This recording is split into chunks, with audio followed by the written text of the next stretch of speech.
Hey, Red Edition, welcome and happy day. What's the fastest land animal in the world? It's a chicken running through Venezuela. Okay, you know what? The State of the Union. It was just a couple of weeks ago, and it was a fantastic speech. Fantastic. It covered so many good things. It was great. And I watched it on CNN, and then I watched it on Fox News at home. I had two monitors, and it's like I was in a different planet with each one, right? Kind of interesting, but it was amazing, pieces of it at least. There was several Democrat Congress people that brought guests, of course, many of them did, and these particular guests were illegal aliens. How can that even happen? How did they gain entry into the building? They don't have Social Security cards or anything like that, and yet they were there. They should all be in jail. I mean, they're criminals, and the congressmen who brought them there, they're criminals too, and they're trying to make a statement. Their statement should be heard behind bars, just saying. Edie Balu, he's a well-known, famous attorney in Canada, gun attorney, and he sent me a text at the end of the State of the Union address, and that would have been his time after midnight. He said, "I'm not listening to any more paid shills, nor will I listen to the negative rain of the Democrats who have begun their response. Trump has made an historic address.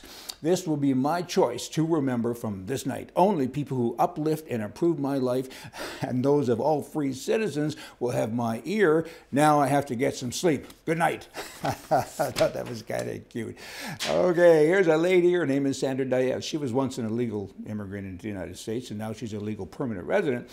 And she's speaking out because she's angry because the president has described people from immigration, I guess, blah, blah, whatever those words are, as violent.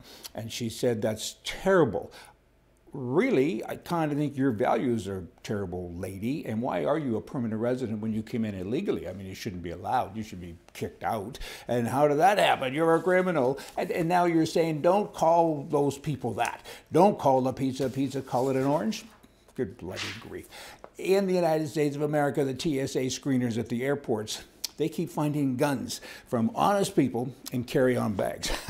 That's supposed to only happen with dishonest people. What's wrong with you honest people? I guess you're so used to having a firearm, you put it in the bag and you don't think about it. I mean, you got to smarten up. 4,239 guns were discovered in carry-on bags, luggage, last year in 2018. 4,239. Out of those, 3,656 were loaded.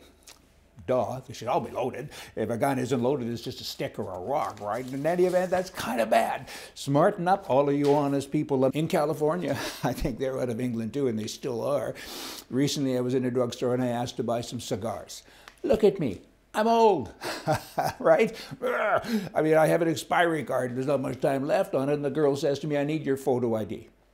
I said, "Well, let's go with Benjamin Franklin. Here's a bunch of him. That's photo ID. I have money. I want to buy cigars. Can't sell it to you." And I said, "Is that a law or is it policy of the store?" And she says, "I don't know, but I can't sell it to you, and I won't sell it to you." So I left.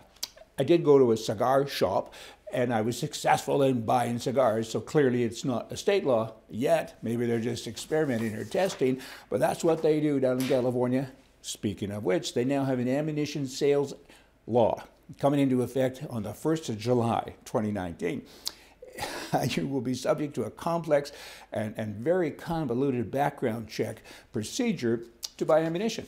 So I have a license in California, so I shoot, I have ammunition. So beginning July 1, for me to get ammunition, I understand I have to go in and stand there like some little, I don't know what, guy in red china lining up to get bread and soup.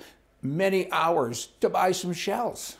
Are you kidding me? That's what's going on. It is so confusing. They're trying to sort it out. The manpower, the dollars being spent to try to sort out how to screw their own citizenry. It's amazing to me. So guess what? We're all buying so much ammunition, I've got more bullets in my basement than there are in Russia. I mean, like, this isn't good. I mean, I shouldn't be stockpiling ammunition, but I am, because I don't want to stand in line. You all come back. We're going to have more for you from the right. Is there a solution to all this? Vote right. Politically, left is wrong, right is right. California and Canada and other places too, they show that. I rest my case. See ya.